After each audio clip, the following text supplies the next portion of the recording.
আসসালামু আলাইকুম। সংবাদে আপনাদের সবাইকে স্বাগতম জানাচ্ছি আমি নুসরাত। শুরুতেই সংবাদ শিরোনাম। শেখ হাসিনার ফাঁসির দাবিতে হাইকোর্ট এলাকায় বিক্ষোভ। এদিকে কোনো ষড়যন্ত্রই খুনি হাসিনাকে ফাঁসির হাত থেকে বাঁচাতে পারবে না। এরপর থাকছে ঢাকা ও কুমিল্লা থেকে আ লীগের আরও ৫৪ নেতাকর্মী গ্রেপ্তার। সর্বশেষ হাসিনার রায়ের দিন মাঠে থাকার ঘোষণা জামায়াতসহ ৮ দলের। শুনছিলেন সংবাদ শিরোনাম, এখন বিস্তারিত। তার আগে ছোট্ট একটি আবেদন। একবার মনে করুন, যে দেশে পদ্মা সেতু বাস্তবে নির্মিত হয়েছিল দেশীয় অর্থে, যে দেশে মেট্রো রেল, বিদ্যুৎ ও ডিজিটাল বিপ্লব মানুষের জীবন বদলে দিয়েছিল। সময়টায় অনেকের কাছেই ছিল স্বপ্ন দেখার যুগ। সমালোচনা ছিল, তবু ছিল এগিয়ে যাওয়ার দৃঢ় আগ্রহ। নতুন সরকারের নামে যে প্রতিশ্রুতি শুনছেন, তা কি সত্যি স্বাধীনতা ও গণতন্ত্র ফিরিয়ে আনবে? প্রশ্নটা জলজল করছে। উন্নয়ন না স্বাধীনতা, আপনার কাছে কোনটা অধিক মূল্যবান? যদি মনে করেন শেখ হাসিনার সময় ছিল উন্নয়নের যুগ, লিখুন জয় বাংলা, জয় বঙ্গবন্ধু, শেখ হাসিনাকে আবারও চাই। আর যদি মনে করেন পরিবর্তন এখন প্রয়োজন, লিখুন সময় এখন পরিবর্তনের। সাবস্ক্রাইব করুন ও কমেন্টে জানিয়ে দিন আপনার মতামত গুরুত্বপূর্ণ। চলুন বেশি কথা না বাড়িয়ে বিস্তারিত জেনে নিই। শেখ হাসিনার ফাঁসির দাবিতে হাইকোর্ট এলাকায় নজিরভিন্ন বিক্ষোভ, ঢাকা উত্তপ্ত, দেশজুড়ে চরম উত্তেজনা। রাজনৈতিক অস্থিরতার আগুন যেন আবারও দাউদাউ করে জ্বলে উঠেছে রাজধানীতে। রোববার দুপুরে হাইকোর্ট এলাকায় এমন দৃশ্য দেখা গেছে, যা সামাজিক যোগাযোগ মাধ্যম থেকে শুরু করে দেশের রাজনৈতিক অঙ্গন সবখানেই ঝড় তুলেছে। বিএনপিপন্থী আইনজীবীদের এক বিশাল দল শেখ হাসিনার ফাঁসির দাবিতে বিক্ষোভ মিছিল বের করলে মুহূর্তেই পুরো এলাকা উত্তেজনায় টকবক করতে থাকে।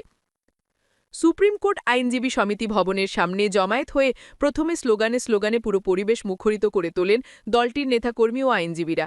এরপর সেখান থেকেই বড় একটি মিছিল সুপ্রিম কোর্টের অ্যানেক্স ভবনের সামনে দিয়ে পুনরায় সমিতি ভবনের সামনে গিয়ে শেষ হয়। মিছিলের ভিড়ে মুহূর্তে গাড়ি চলাচল থমকে যায়। পথচারীদের মধ্যেও দেখা যায় আতঙ্ক, উদ্বেগের মিশ্র প্রতিক্রিয়া। এই বিক্ষোভের কেন্দ্রবিন্দুতে রয়েছে সোমবার ঘোষণা হতে যাওয়া এক অত্যন্ত গুরুত্বপূর্ণ রায়। জুলাই মানবতা বিরোধী অপরাধ মামলায় শেখ হাসিনা সহ ৩ আসামির রায় দেবে আন্তর্জাতিক অপরাধ ট্রাইব্যুনাল 1। রায়কে সামনে রেখে ঢাকার রাজনৈতিক আবহাওয়া এমনিতেই উত্তপ্ত। আর তার আগের দিন আইনজীবীদের এই বিক্ষোভ পুরো পরিস্থিতিকে আরও টানটান উত্তেজনার দিকে ঠেলে গিয়েছে। এরই মধ্যে নিশ্চিত করা হয়েছে, ট্রাইব্যুনাল 1-এর এই বহুল আলোচিত রায় সরাসরি সম্প্রচার করবে বাংলাদেশ টেলিভিশন বিটিভি, আন্তর্জাতিক সংবাদ মাধ্যম রয়টার্স এবং ট্রাইব্যুনালের অফিসিয়াল ফেসবুক পেজ।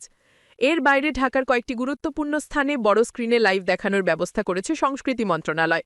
ফলে পুরো জাতির চোখ এখন সোমবারের রায়ের দিকে। রাজনৈতিক বিশ্লেষকদের মতে এই রায় বাংলাদেশের রাজনীতিতে এক নতুন অধ্যায় তৈরি করতে পারে।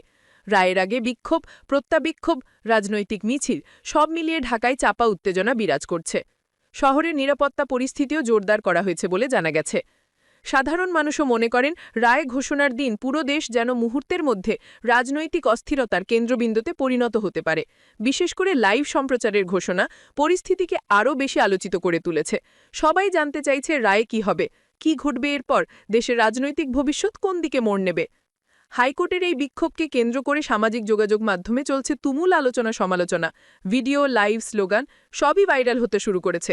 অনেকে বলছেন এটাই বাংলাদেশের রাজনৈতিক বাস্তবতার সবচেয়ে উত্তপ্ত মুহূর্তগুলোর একটা।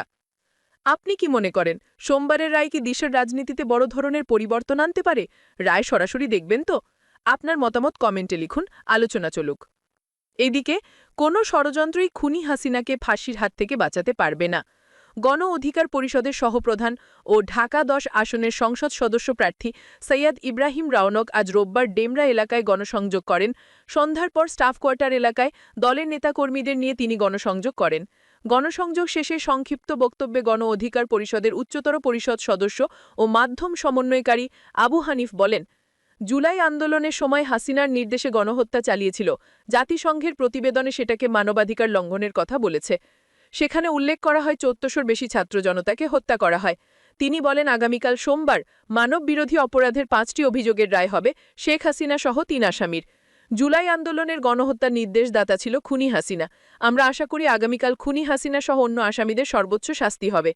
খুনি হাসিনার রায়কে কেন্দ্র করে দেশের বিভিন্ন জায়গায় পেট্রোল বোমা ও ককটেল মেরে মানুষ পুড়িয়ে হত্যা করছে। পলাতক লীগ, ভারতের সেই রায়কে কেন্দ্র করে দেশকে অস্থিতিশীল করার পায়তারা করছে। তিনি আরও বলেন, একটা কথা স্পষ্ট, কোনো ষড়যন্ত্রই খুনি হাসিনাকে ফাঁসির হাত থেকে বাঁচাতে পারবে না। খুনি হাসিনা সহ অন্য আসামিদের ফাঁসি নিশ্চিত করতে হবে। জুলাই মানবহত্যায় ১৪০০ মানুষ হত্যার দায়ে খুনি হাসিনার ১৪০০ বার ফাঁসি হওয়া উচিত। জুলাই গণ অভ্যুত্থানে আওয়ামী লীগকে দেশ থেকে বিতাড়িত করেছে জনগণ। আওয়ামী লীগকে এদেশে আর রাজনীতি করতে দেবে না দেশের মানুষ। গণ অধিকার পরিষদের সহপ্রধান ও ঢাকা ১০ আসনের সংসদ সদস্য প্রার্থী সৈয়দ ইব্রাহিম রৌনক বলেন, এই এলাকার মানুষের সবচেয়ে বড় কষ্ট জলাবদ্ধতা। আমরা সেটা নিরসনে কাজ করব। আওয়ামী লীগ পালিয়ে গেলেও তাদের রেখে যাওয়া চাঁদাবাজি দখলদারি বন্ধ হয়নি, কেবল হাত বদল হয়েছে। জনগণের প্রতি আপনারা চাঁদাবাজি দখলদারের বিরুদ্ধে ভোট দিবেন। আমরা এই এলাকার মানুষের শান্তি নিশ্চিতে কাজ করব। এই সময় উপস্থিত ছিলেন গণ অধিকার পরিষদের কেন্দ্রীয় সদস্য রকিবুল ইসলাম জিসান, যুব অধিকার পরিষদ ঢাকা মহানগর দক্ষিণের প্রধান জাহাঙ্গীর হিরণ, সাংগঠনিক সম্পাদক শিখ মোহাম্মদ মুনায়েম, গণ অধিকার পরিষদ কোদমতলী থানার আহ্বায়ক বশির আহমেদ, ডেমরা থানার যুগ্ম সাধারণ যুগ্ম আহ্বায়ক আনোয়ার হোসেন। সর্বশেষ ঢাকা ও কুমিল্লা থেকে আওয়ামী লীগের ১২-৫৪ নেতাকর্মী গ্রেপ্তার। ঢাকা ও কুমিল্লায় কার্যক্রম নিষিদ্ধ আওয়ামী লীগ ও এর সহযোগী সংগঠনের ৫৪ জন নেতাকর্মীকে গ্রেপ্তার করেছে পুলিশ। তাদের মধ্যে রাজধানী ঢাকায় ১০ জন ও কুমিল্লা থেকে ৪৪ জনকে গ্রেপ্তার করা হয়েছে। ডিবির পক্ষ থেকে জানানো হয়, রাজধানীতে ঝটিকা মিছিলের আয়োজন ও অর্থায়নের অভিযোগে এই কার্যক্রম নিষিদ্ধ দলের এসব সদস্যকে গ্রেপ্তার করা হয়েছে। এর আগে শনিবার আওয়ামী লীগ যুবলীগের ৪ নেতাকর্মীকে গ্রেপ্তার করেছিল ডিবি। এদিকে কুমিল্লা থেকে রোববার কার্যক্রম নিষিদ্ধ আওয়ামী লীগ ও ছাত্রলীগের ৪৪ জন নেতাকর্মীকে গ্রেপ্তার করেছে পুলিশ। এদের মধ্যে ২৯ জনকে কুমিল্লা সদরের বিভিন্ন স্থান থেকে আর বাকিদের শহরের বাইরে জেলার বিভিন্ন স্থান থেকে আটক করা হয়েছে।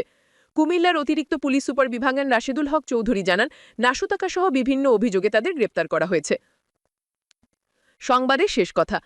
এমন অস্থির সময় একের পর এক নাটকীয় ঘটনা, উত্তপ্ত রাজনীতি, বাংলাদেশের ভবিষ্যৎ কোন পথে মোড় নেবে তা জানতে এখনই যুক্ত থাকুন আমাদের সঙ্গে। রায়ের সময় লাইভ আপডেট, ব্রেকিং নিউজ, মাঠের পরিস্থিতি সবকিছু সবার আগে পেতে সাবস্ক্রাইব করে রাখুন এখনই। আর আপনি কি ভাবছেন, সোমবারের রায় কি বড় পরিবর্তন আনবে দেশের রাজনীতিতে? কমেন্টে লিখে জানান, হ্যাঁ পরিবর্তন আসছে, বা না পরিস্থিতি আগের মতোই থাকবে। আপনার একটি মন্তব্যই শুরু করতে পারে গুরুত্বপূর্ণ আলোচনা। সাবস্ক্রাইব করুন, যুক্ত থাকুন। পরবর্তী খবর আসছে খুবই শিগগিরই।